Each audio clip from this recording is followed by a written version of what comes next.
জয় মা কালী।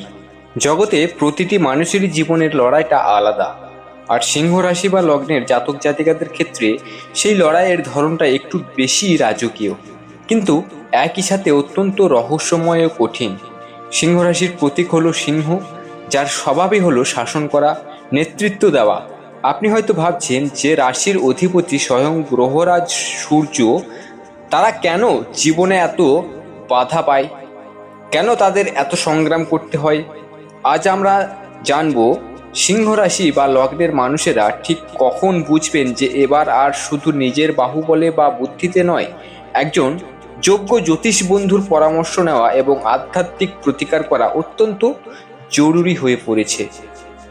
মূল আলোচনায় প্রবেশ করার আগে বলে রাখি, আপনারা যারা সিংহ রাশির জাতক বা জাতিকা, এখনই টাইপ করুন জয় সূর্যদেব, কারণ এই একটি নাম আপনাকে ধৈর্য এনে দেবে ভিডিওটি পুরোটি দেখার। কারণ পুরো ভিডিও না দেখলে আপনি বুঝতে পারবেন না যে আপনার সাথে কি ঘটতে চলেছে বা কি হতে চলেছে। তাই এখনই লিখুন জয় সূর্যদেব এবং অবশ্যই অবশ্যই অবশ্যই ভিডিওটিতে একটি লাইক করবেন, এতে আপনার পজিটিভ এনার্জি বজায় থাকবে। সিংহ রাশির জাতকদের কর্ম, কেরিয়ার এবং জীবিকার ক্ষেত্রটিকে নিয়ন্ত্রণ করেন স্বয়ং শনিদেব। শনি হলেন ন্যায়াধীশ এবং ধীর গতির গ্রহ। তাই সিংহ রাশির কর্মজীবনের কিছুটা ডিলে বা বিলম্ব হওয়ার বারবার চেষ্টা করে প্রথম দফায় কাজ না হওয়া, এটা আপনার পুষ্টির সাধারণ নিয়ম। পরিশ্রম আর সাফল্য এখানে সমানুপাতিক হলেও সিংহ রাশির সাফল্যের গ্রাফটা কিন্তু অন্যান্য রাশির মতো সোজা পথে চলে না। এটা হঠাৎ করে আচমকা উপরের দিকে ওঠে এবং সেটা সাধারণত জীবনের মধ্যে বয়সের পরে ঘটে। তাই 25 বছর বয়সে বা ক্যারিয়ারের শুরুতে যদি আশানুরূপ সাফল্য না পান, তবে ভেঙে পড়বেন না, ধৈর্য ধরুন। কিন্তু বয়স যদি 45 পার হয়ে যায়, মাথার চুল পাকতে শুরু করে, আর তারপরেও যদি সাফল্যের সেই কাঙ্ক্ষিত গ্রাফ উপরের দিকে না ওঠে, যদি এখনও আপনাকে এক এক টাকার জন্য অন্যের মুখাপেক্ষী হয়ে থাকতে হয়, তবে বুঝতে হবে আপনার কুণ্ডলিতে শনিদেব অত্যন্ত পীড়িত, ক্রুদ্ধ বা নিচস্থ অবস্থায় রয়েছেন। শুধু শনিদেবই নন, রাহু কিংবা কেতুর অশুভ দশা বা অন্তর্দশা আপনাকে ক্রমাগত কর্মক্ষেত্রে ডিস্টার্ব করতে পারে। ভালো চলতে থাকা চরিত্রটি বা চাকরিটা রাতারাতি কেড়ে নিতে পারে। শারীরিক দিক থেকেও সিংহ রাশির জাতকদের কিছু সুনির্দিষ্ট লক্ষণ দেখা যায়, বিশেষ করে ত্বকের সমস্যা বা স্কিনের সমস্যা এদের মাঝে মধ্যেই ভোগায়। যদি দেখেন অ্যালার্জি, র্যাশ বা কোনো অজ্ঞাত কারণে ত্বক ভীষণভাবে ডিস্টার্ব হচ্ছে, দামি ওষুধ বা কোনো চিকিৎসাতেই কাজ হচ্ছে না, তবে বুঝতে হবে কুণ্ডলিতে বুধ অথবা শুক্র গ্রহের পীড়িত থাকার সম্ভাবনা প্রবল। বুধ হলো ত্বকের কারক আর শুক্র হলো সৌন্দর্যের। এর পাশাপাশি যদি পড়াশোনার ক্ষেত্রে মনোযোগের চরম অভাব ঘটে, বুদ্ধি থাকা সত্ত্বেও পরীক্ষার খাতায় পারফর্ম করা না যায়, কনসেন্ট্রেশন বা কোনো না কোনোভাবে বারবার বাধাপ্রাপ্ত হয়, তবে ধরে নিতে হবে আপনার পঞ্চম ভাব বা বোধাদিত্য যোগ কোনোভাবে দূষিত হয়েছে। এই অবস্থায় আর দেরি না করে জ্যোতিষ বন্ধুর পরামর্শ নেওয়া কিন্তু উচিত। ব্যবসার ক্ষেত্রে সিংহ রাশির জাতকরা লোহা, কাঠ, কয়লা বা সারের ব্যবসায় সাধারণত ভালো ফল পান, কিন্তু সমস্যা তৈরি হয় যখন তারা কোনো লিকুইড তেল, কেমিক্যাল বা জলীয় কোনো ব্যবসায় হাত দেন। এটা সিংহ রাশির প্রকৃতির বিরুদ্ধে।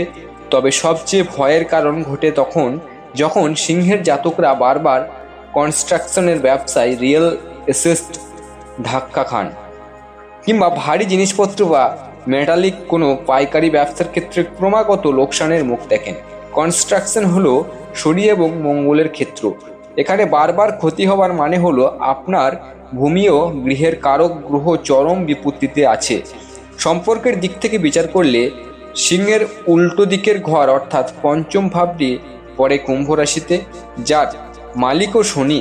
তাই সিংহ রাশির জীবনসঙ্গী বা পার্টনাররা স্বভাবগতভাবে খুব একটা রোমান্টিক হন না, কিন্তু একটু গভীর বা বাস্তববাদী হন, সেটা মানিয়ে নেওয়া যায়। কিন্তু সেই সম্পর্ক যদি ক্রমাগত ডিভোর্স বা চিরতরে বিচ্ছেদের দিকে এগিয়ে যায়, ঘরে যদি প্রতিদিন অশান্তির আগুন জ্বলে, তবে কিন্তু এক্সটার্নাল সাপোর্টের প্রয়োজন রয়েছে, বিশেষ করে যখন বয়স 30-এর কোঠায় চলে এসেছে অথচ এখনও জীবনে একটি স্থায়ী চাকরি বা রোজগারের রাস্তা তৈরি হলো না। তখন পরিস্থিতি সত্যিই দুশ্চিন্তার। চাকরি পেয়ে যাওয়া বা ব্যবসা শুরু হওয়ার পর আয় উন্নতি ধীর গতিতে হলে তাও অপেক্ষা করা যায়, কিন্তু 30 বছর বয়সে দাঁড়িয়েও যদি ক্যারিয়ারের দিশা খুঁজে না পাওয়া যায়, যুবকেরা যদি এখনও বেকারত্বের অভিশাপ বয়ে বেড়ান, তবে বুঝতে হবে ছকে বড় কোনো কালসর্প বা পিতৃদোষের মতো সমস্যা রয়েছে। সিংহরাশি জাতকরা সম্পর্কের ক্ষেত্রে অত্যন্ত ডেডিকেটেড হন। যাকে ভালোবাসেন নিজের জীবন দিয়ে ভালোবাসেন।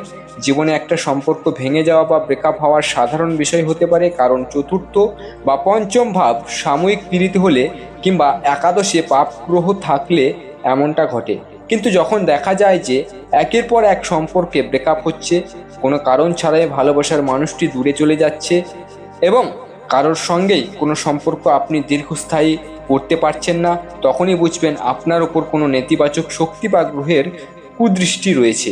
এই ক্ষেত্রে স্পিরিচুয়াল সাপোর্ট বা অ্যাস্ট্রোলজিক্যাল গাইডেন্সের কোনো বিকল্প নেই।